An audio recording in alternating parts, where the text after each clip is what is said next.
La 1D, qui veut dire première dimension du vivant, concerne le niveau moléculaire ainsi que tous les micro-organismes unicellulaires qui existent sur Terre et qui constituent la base et la trame essentielle de toutes les autres formes de vie suivantes. Vient ensuite la 2D, qui englobe le règne minéral, végétal et animal. Ce qui caractérise tous ces êtres vivants de la 2D, c'est qu'ils fonctionnent dans une zone de fréquence qui limite leur évolution. Un minéral restera minéral, le végétal aussi, ainsi que l'animal. Ce qui n'est pas le cas pour l'être humain qui a la capacité de lever son niveau de conscience et de changer de zone de fréquence dans laquelle il évolue, comme nous allons le voir maintenant. Pour l'être humain, cela commence avec la 3D. En raison de sa proximité avec le 2D, dans laquelle se situe le règne animal qui est le plus évolué dans cette deuxième dimension, on peut qualifier l'humain de la 3D comme un humain animal. Il s'agit là de l'humain le plus basique qui soit, qui vit sur le plan de son animalité et qui est complètement ignorant de sa dimension spirituelle. Il existe d'ailleurs un grand nombre d'expressions populaires qui traduisent très bien cette relation entre l'humain et l'animal, comme de se comporter comme des bœufs, ou comme des cochons, de faire l'autruche, d'être des moutons, ou le dindon de la farce, ou de traiter certains de blaireaux, par exemple, et j'en passe et des meilleurs. Nous sommes bien là sur le registre de l'humain animal. Mais ce n'est pas tout, parce que la 3D concerne aussi tous les humains qui vivent dans la matrice de la matérialité, le fameux 666 dont je développerai le sujet dans une prochaine vidéo. Et là, il y a du monde, du politique à l'homme d'affaires, de l'architecte au maçon, de l'ouvrier au paysan, de l'aide-soignante au chirurgien, et ce sans distinction de race, d'origine, de culture, d'âge ou de sexe. Cela ne dépend pas non plus du niveau universitaire, des diplômes ou des compétences de quelque nature que ce soit. Cela concerne tous les humains qui vivent complètement dissociés de leur nature divine et qui privilégient le monde de la matière et de l'avoir au détriment de l'être. Avoir à manger par exemple, ou avoir un diplôme, avoir un métier, avoir une voiture, avoir des enfants, une famille, avoir une maison, avoir une retraite, avoir des vacances, etc., etc., sera donc prioritaire pour les humains de la 3D. Si on demande justement à ces humains de la 3D, mais qui êtes-vous? Eh bien, ils feront référence à leur statut social et non à l'être vivant et divin qu'ils sont vraiment. En fait, ils vivent en permanence en étant dissociés de leur véritable nature, leur conscience demeure piégée dans la dualité et la matérialité.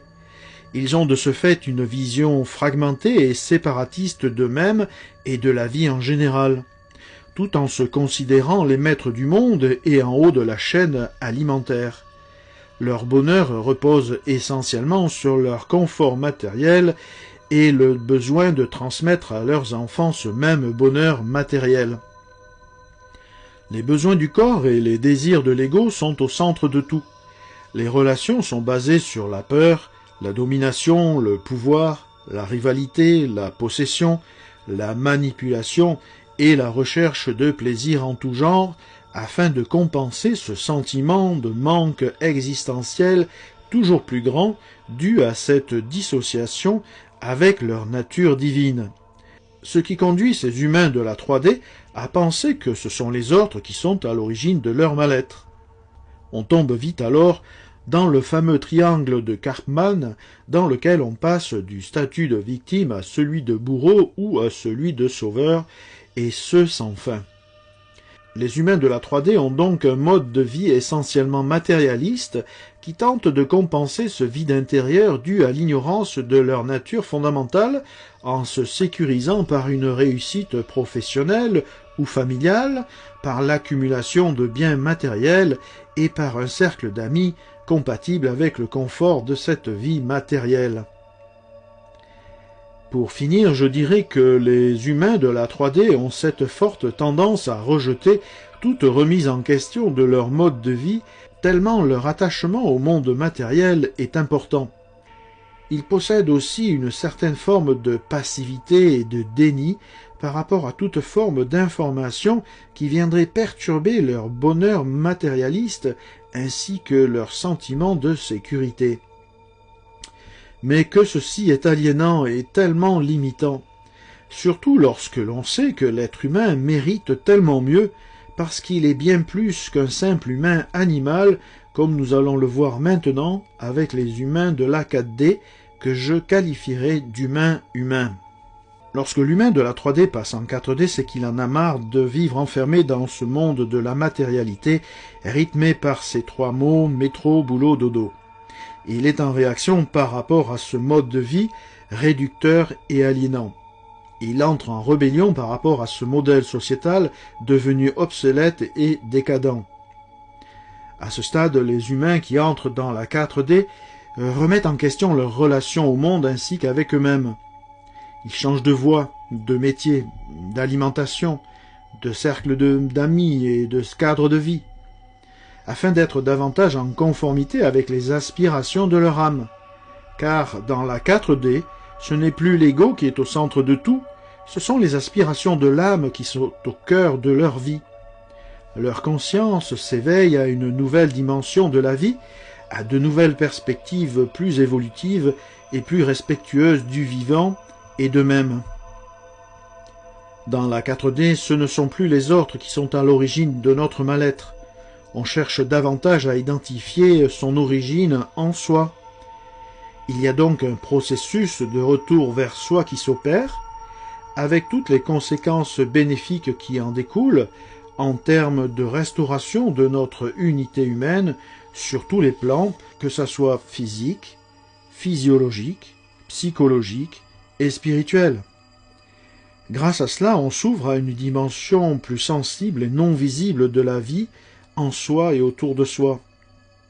Notre identité réelle devient de plus en plus évidente et reprend ses droits en toute légitimité dans tous les secteurs de notre vie. Les relations sont basées sur la coopération, la solidarité, la fraternité, le respect mutuel et l'authentique partage. Le rapport à l'esprit est privilégié par rapport à la matière. Ceci permet une profonde reconnexion entre le moi humain et le soi spirituel, ce qui est d'une nature à nous libérer des peurs et de tout sentiment de manque expérimenté au niveau de la 3D. Les humains de la 4D retrouvent enfin le contact avec leur nature divine qui prend de plus en plus de place dans leur vie, jusqu'à rejoindre la 5D que nous allons voir maintenant. La 4D est donc une phase de transition entre la 3D et la 5D. Elle permet une rupture entre le monde matérialiste de la 3D et favorise la libération de l'être jusqu'à la 5D. Au niveau de la 5D, l'humain humain de la 4D devient l'humain divin, qui vit en totale harmonie avec l'être divin qu'il est réellement. C'est-à-dire que le moi humain a totalement fusionné avec le soi spirituel. En d'autres termes, cela signifie que la trinité humaine, qui est le corps, l'âme et l'esprit, est désormais rétablie et pleinement efficiente. La reconnexion consciente avec l'amour divin qui réside en toute chose et en tout être est totalement restaurée. L'humain de la 5D ne se laisse plus piéger par le jeu de la dualité matérialiste. Il suit la voie de la non-dualité et de l'amour créateur.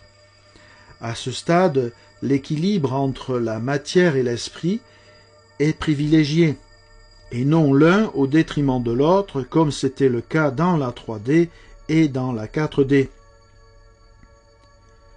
Les relations sont basées sur la liberté d'être et sur l'amour en toute chose et en chaque instant.